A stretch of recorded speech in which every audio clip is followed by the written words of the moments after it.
In a quiet, misty valley nestled between two rolling hills in Ireland, there lived a tiny gnome named Finnigan O'Shea. Unlike most gnomes who spent their days tending gardens or crafting shoes, Finnigan had a very peculiar hobby. He loved to collect stories.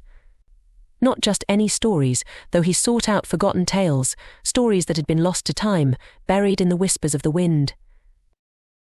Finnigan lived in a little cottage beneath an ancient oak tree, its roots so large they formed the walls of his home.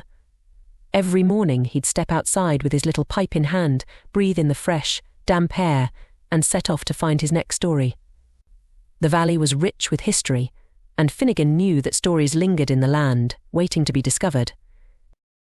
One misty afternoon, as Finnigan wandered further than usual, he came across an old stone well hidden in a patch of overgrown clover. He'd never seen it before, and his heart fluttered with excitement. "Ah, this is the place," he said to himself, for he had a feeling deep down that this well had a story to tell. He crept closer and peered over the edge, but all he saw was darkness, the well so deep it seemed to swallow the light.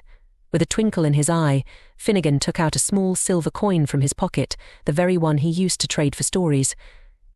He flipped it into the well, listening as it clinked against the stones and fell into the abyss. Then he waited. To his surprise, the ground began to tremble softly beneath his feet, and a low, melodic voice rose from the depths of the well. It wasn't frightening, but it was ancient, like the voice of the earth itself. "Who seeks the stories of the forgotten?" the voice asked. "I do," Finnigan O'Shea the gnome replied, standing tall, despite his tiny stature. "I seek the stories that time has left behind." The well was silent for a moment before the voice responded. "Very well, Finnigan, but every story comes at a price. Are you willing to pay?" Finnigan, though curious, had always been careful. "What kind of price?" Then he asked, rubbing his beard thoughtfully.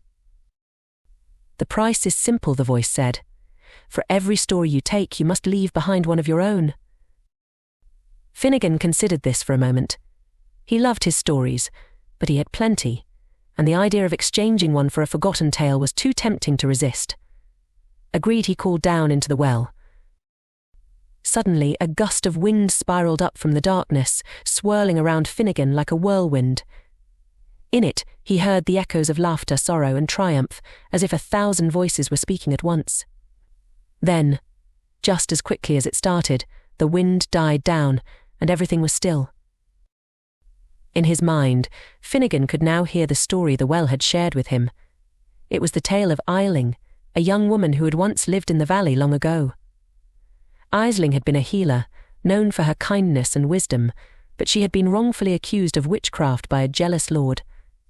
Her story had been lost to time, buried with her in the valley's forgotten corners.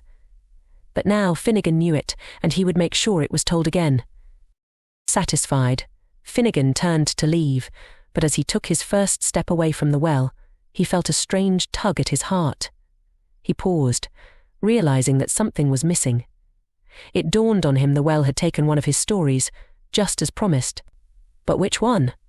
Try as he might, he couldn't remember. Finnigan chuckled to himself as he wandered back toward his oak tree home, the mist swirling around him once more. "A fair trade," he said aloud. "For every story shared, another must be given away. It seems that even forgotten tales have their price." And so Finnigan O'Shea returned to his quiet life beneath the old oak tree, now the keeper of Eiling's forgotten tale. He continued his search for stories, but from that day on, he always remembered that every tale, no matter how small, had its own magic and its own cost. And who knows? Perhaps one day Finnigan's own story will be the one waiting to be discovered in the whispers of the wind. Do not forget to like and subscribe to the And channel and to ring the bell icon so notifications are on and you don't miss any of our amazing videos.